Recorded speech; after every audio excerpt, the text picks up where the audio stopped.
Friends, இன்றைக்கி நம்ம வீட்டிலேயே சுலபமான முறையில் பன்னீர் எப்படி செய்யலான்னு பார்க்கலாம். அதற்கு நான் பால் 1/2 லிட்டர் வச்சுருக்கேன். அதை காய்ச்சி எடுத்துக்கலாம். பால் ரொம்ப பொங்க தேவையில்ல. இப்படி நுர மாதிரி வந்த வாட்டி அது கூட 2 ஸ்பூன் லெமன் ஜூஸ் புழிஞ்சிக்கிறோம். அது புழிஞ்சி பால் நல்லா தெரிஞ்சு தண்ணி மாதிரி வந்த வாட்டி இப்போ இதை வடிகட்டிக்கிறோம். ஒரு பாத்திரம் வச்சு அதை வடிகட்டி வச்சு மெலிசான துணி போட்டு இப்போ பன்னீர் அது கூட ஊற்றி நல்லா வடிகட்டி புழிஞ்சி எடுத்துக்கிறோம். நல்லா தண்ணியை புழிஞ்சி எடுத்துக்கணும். எடுத்த வாட்டி இப்போ ஒரு ஃப்ரெஷ்ஷான தண்ணி ஊற்றி இன்னொரு டைம் வாஷ் பண்ணிக்கிறோம்.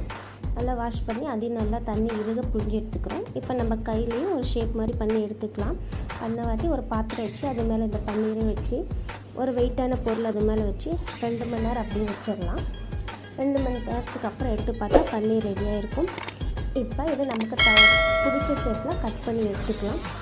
இப்போ பன்னீர் ரெடி. Thank you friends.